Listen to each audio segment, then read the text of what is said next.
আগামীকাল বুধবারের মধ্যে নির্বাহী আদেশে জামায়াত শিবিরকে নিষিদ্ধ করা হবে বলে জানিয়েছেন আইন, বিচার ও সংসদ বিষয়ক মন্ত্রী আনিসুল হক। মঙ্গলবার সচিবালয়ের সাংবাদিকদের সঙ্গে আলাপকালে এই কথা জানান আইনমন্ত্রী। কোন প্রক্রিয়া জামায়াত শিবিরকে নিষিদ্ধ করা হবে জানতে চাইলে আইনমন্ত্রী বলেন, আওয়ামী লীগ সাধারণ সম্পাদক এবং সড়ক পরিবহন ও সেতু মন্ত্রী ওবায়দুল কাদেরের বক্তব্যের মধ্যে এ প্রশ্নের জবাব রয়েছে। মাননীয় প্রধানমন্ত্রী আমাকে নির্দেশ দিয়েছেন, এটা ঠিক যে আগামীকালকের মধ্যে একটা ব্যবস্থা নেয়ার। আমি কিছুক্ষণ পরে মাননীয় স্বরাষ্ট্রমন্ত্রীর সঙ্গে বসবো। সেখানে আমরা সিদ্ধান্ত নেব কোন আইনি প্রক্রিয়া হবে। সেটা যখন আমরা সিদ্ধান্ত নেব তখন বলবো। এর মানে কালকের মধ্যেই কি এই সিদ্ধান্ত হবে? এই বিষয়ে তিনি বলেন, ইনশাআল্লাহ।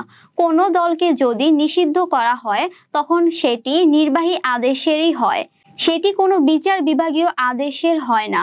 আইনমন্ত্রী বলেন, এই দলটাকে যদি নিষিদ্ধ করা হয় তাহলে আইন শৃঙ্খলা এবং দেশের রাজনীতিও অনেক উন্নতি হবে।